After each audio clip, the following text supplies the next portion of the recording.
Bulaga! And I'm back! Mukhang familiar ba tong lugar na to? Ayan.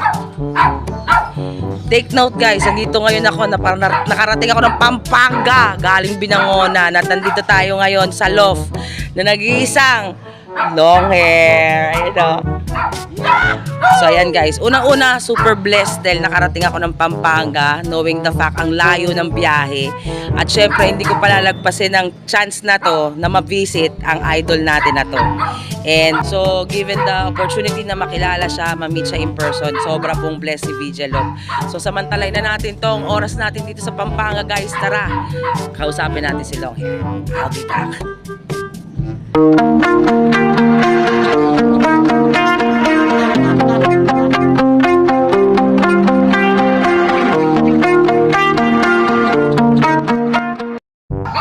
Ayan guys, so tingnan natin yung mga flyer ni long hair. Actually nakita nyo na ito malamang. Compare ko yung mga flyer niya sa mga na-look visit natin. Una-una na sila Jason Kaunan, si Boss Reggie Cruz, Nelson Chua, Richie Alan De Leon. Kung compare ko yung mga ano niya, ibon niya. Hindi siya yung kasing lalaki nung kay Sir Reggie Cruz. Okay? Kasi talagang yung ibon ni Boss Reggie, talagang malalaki, parang mga lawin sa laki. Pero yung kay Boss Long Hair, sakto. Sakto when it comes to size.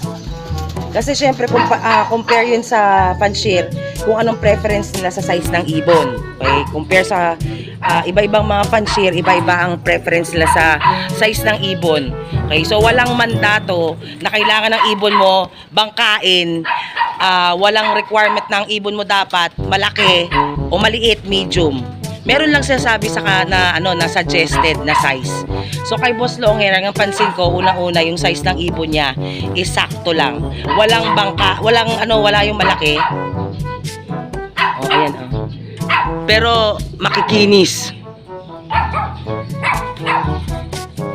So syempre ayoko munang pumasok dahil gaya ni Pressman Zamora, 'di ba? Meron silang mga kanya-kanyang sa loft na iniingatan yung mga wires. So ako dito lang muna ako sa labas.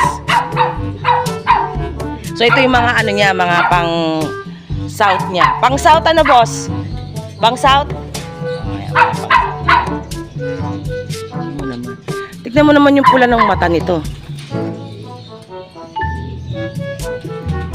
Di nga, sakto lang yung mga ibon niya, promise.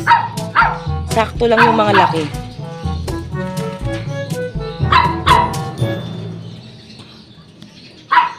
So meron din si idol na widower's box, ayun o.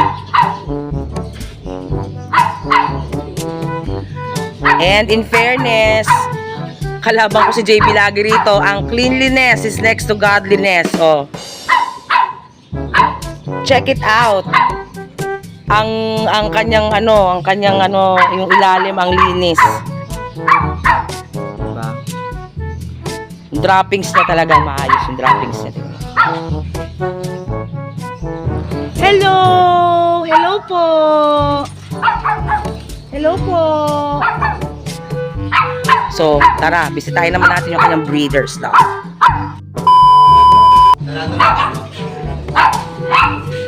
Andito tayo sa breeder ni Idol Long Hair, oh. Grabe ito, oh. Oh? Kita niyo ba yan?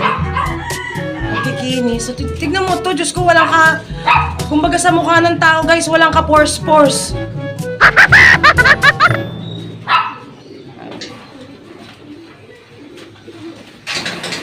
Ito si Javier Claque.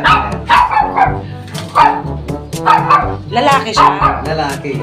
Malaking ibon. Oo, malaki. Tapos, bangkay. Totoo. Mukhang kahit nakaupo pa lang siya, itsura na niya talagang. Molting mo.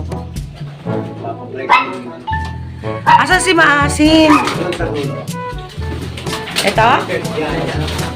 Checker dahil. Yun. Ay, ito? Checkered ba ang tawag sa ganyan? Checker. Light check. Ah. Ang pair niya, idol, sino?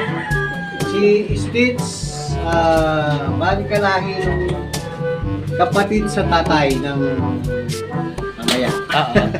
Okay. Ito yung talaga si Maasim. Kamukha niya si Pekas ko. Checker din palang tawag. Diyan yung may konti lang na ano-ano. Light check. Okay.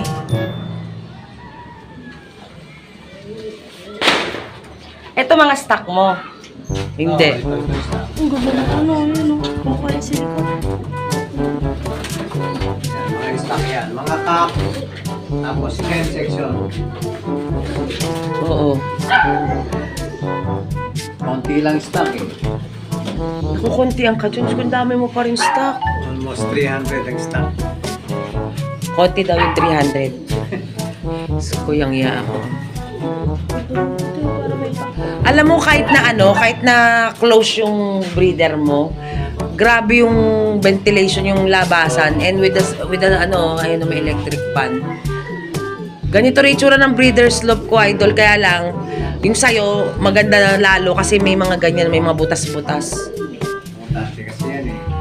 Ginagamit ko talaga electric fan, kasi talagang, Kaya pinutol yung cup yan. Ang tagal.